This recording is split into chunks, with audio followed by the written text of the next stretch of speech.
लाकडी घाणातील सर्व प्रकारचे तेल तयार करून मिळण्याचे एकमेव ठिकाण जुनी माळी गल्ली खंडेराव मंदिराजवळ येवला। श्री लाकडी घाणा तेल। संपर्क सुमित गायकवाड 9421 09 62 53।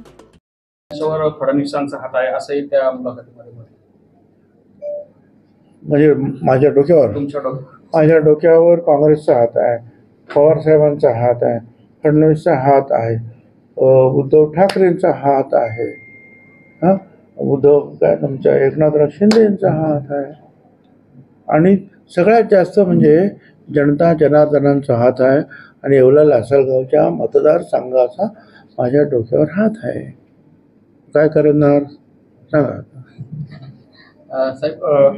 दिल्ली एक दिवसीय त्याची तारीख लवकरच सांगितली जाईल अशी घोषणा पण झालेली। अधिवेशन का आता अधिवेशन आणि मग त्याची ते बोल मांडणी आणि बोलणं एवढा माणूस अजून सुधारायला फार वेळ लागेल ना।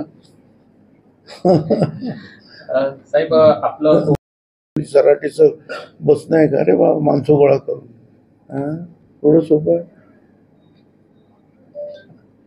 आहे साहेब। अंतर त्यानुसार आम्हाला दसऱ्यापर्यंत प्रमाणपत्र वाटप करा अन्यथा नेत्यांना फिरू देणार नाही असा इशारा देखील या मुलाखतीमध्ये देण्यात आला। चांगली गोष्ट आहे।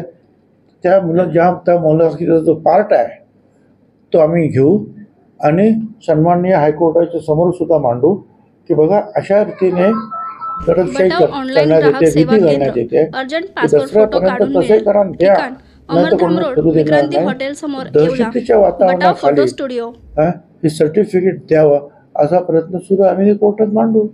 साहेब आंदोलन झालं त्यामागे कोणाचा हात होता असं जर कोणाचा हात असता तर दंगली घडल्या असत्या। मराठा आंदोलन मागे कोण आहे शोधण्याचा आटोकाट प्रयत्न केला। शरद पवार, उद्धव ठाकरे, एकनाथ शिंदे, राहुल गांधी पार फडणवीसांपर्यंत नाव मराठा आंदोलनाशी जोडलं गेलं। बटाव ऑनलाईन ग्राहक सेवा केंद्र आम्ही कुणाचं नाव घेतलेलं नाही। ठिकाण अमरधाम रोड विक्रांती हॉटेल समोर फोटो स्टुडिओ। त्यांनी ती सगळी जी माहिती त्याच दिवशी संध्याकाळी सगळ्या चॅनलला सांगितली तर बाई असं झालं असं झालं असं झालं। आता मी तर तिथे नव्हतो, म्हणजे तिथे होते त्या लोकांनी सांगितलं की कोणाचे आमदार तिथे होते, कोणी काय सांगितलं, कशा रीतीने पोलिसांवर हल्ले झाले हे सगळं त्या वाळेकरांनी सांगितलेलं आहे ते काय।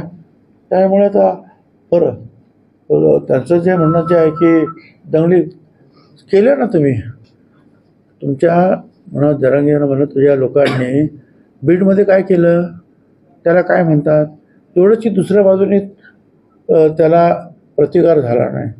पण वन साइडेड तुम्ही जे आहे आमदारांची घरं जाळली, शरद पवार साहेबांचं 3 माळे ऑफिस जाळलं, जयदत्त क्षीरसागरची शिक्षण संस्था जाळून टाकली, त्याचा बंगला जाळून टाकला, पूर्ण वाचली कशी तरी। त्या प्रकाश सोळ्यांचे आमदार त्याच्या घरात कोयते बिते घेऊन तुम्ही आगी लावल्या। या सगळ्यांवर तुम्ही जे आहे ते सगळं केलेलं आहे आणि त्याच्यानंतर हॉटेलला जाळली तुम्ही केले ना म्हणा तुम्ही केले आणि ते झाल्यामुळे तर छगन भुजबळमध्ये पडला। नाही तर तुमचं चाललं होतं काय शिवाय देत होते कोण माहीत पण नव्हतं कोण जरांगे काय मी बघत पण नव्हतं। पण ज्या वेळेला अशा रीतीने तुम्ही पूर्ण राखरांगोळी केली त्या बीडमध्ये अगदी आमदारांच्या घरांपर्यंत सामान्य माणसांच्या हॉटेलपर्यंत तेव्हापासूनच मी याच्यामध्ये आलो। आवाज नको रे आता होय। सर मराठा आंदोलक मनोज जरांगे यांनी अभ्यासकांवर टीकेची तोफ टाकली। त्यांच्यासोबतचे अभ्यासक होते की मराठा समाजाला काही मिळालं नाही अशी ते टीका करताय अभ्यासक। आणि कोण मराठा समाजाचे जे अभ्यासक होते ते मराठा समाजाला ह्या नवीन जी आर मध्ये काहीच मिळालं नाही अशी टीका करताय। जरांगेंनी आता त्या अभ्यासकांवरच तोफ टाकली, तुम्ही टीका करताय। असं आहे ना की त्या अभ्यासकांना सुद्धा माहिती आहे की मराठा आरक्षण जे दिलेले आहे 10% त्याच्यामध्ये जवळपास सगळे 10% जे आहेत 1% सोडल्यात मराठा समाजाच्या विद्यार्थ्यांना त्याचा फायदा झालेला आहे। त्याच्या अगोदरसुद्धा EWSमध्ये सुद्धा तशीच परिस्थिती होती आणि विशेष म्हणजे मेडिकल कॉलेजमध्ये आणि MPSCला सुद्धा त्या परीक्षा झाल्या त्याचा जो कट ऑफ पॉईंट जो आहे तो ह्या मराठा आरक्षण आणि EWSमध्ये कमी आहे, कमी मार्कामध्ये ॲडमिशन आहे.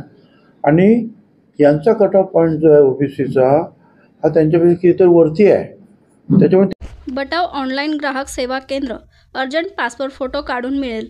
ठिकाण अमरधाम रोड, विक्रांती हॉटेल समोर, येवला. बटाव photo studio.